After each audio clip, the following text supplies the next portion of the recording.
Hey guys, Pastor Royce here with Family Minute. It is our hope, our desire to help lead and guide you and your family in a growing relationship with Jesus. And so over the course of this time, I want to introduce you to a concept that I just simply call grace-based parenting.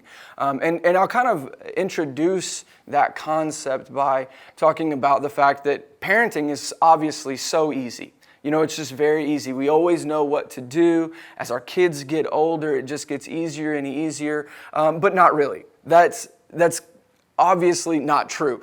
Parenting is hard. It's extremely difficult, especially as our kids get older. We have this tendency to not be able to relate to where they are. As we get older as well, we get more removed culturally and just from a seasonal perspective of we don't really remember what it was like to be in their shoes. And as we tend to lose that relativity, we tend to lean into some just practical components. And some of those practical components look a whole lot like this. We just try to parent our kids better than we were parented, or we'll take and borrow some of the principles that our parents instilled in us, and we'll redevelop those in a unique way that has an attempt to do a little bit better.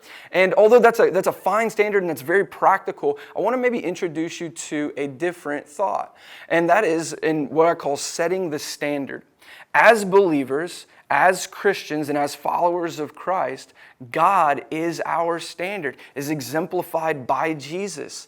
And how God parents you and I, no matter if you are brand new to Christianity or you've been walking with the Lord for decades, you and I have experiences of God's faithfulness as a father. And I want to use Matthew chapter 3 to help illustrate this point. Because in Matthew chapter 3, at the baptism of Jesus, before Jesus' ministry began, before any miracles he ever performed, before he did anything, God, at the baptism in the Jordan River, God parted the heavens and he verbally spoke and said, "This is my son, whom I love, and with him I am well pleased."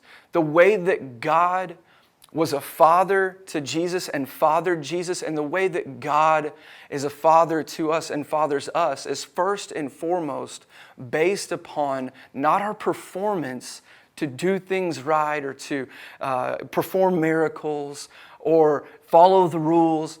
No, it's simply based from His grace, that He sees us from the lens of the blood of Jesus, from the redemption that Jesus provides. And that proclamation, "This is my son, whom I love, and with him I'm well pleased," isn't just the testimony of Jesus, but it's also our testimony. So how does that translate into our parenting? How does that correlate to on the ground living life where you are? I want you to do this. Take note or take inventory of how you measure the identity or the relational equity that you have with your kid. Is it based off of how well they do their chores? Is it based off of how clean their room is or how they perform at school? Is that the way that their identity is being shaped in your mind? I want to encourage you that if it is, to think about how God sees you, to reflect on how God measures you and I, and that when we live that out, we begin to reflect what we've received. Guys, I hope it's really helpful. Love you guys, and I'll catch you next week.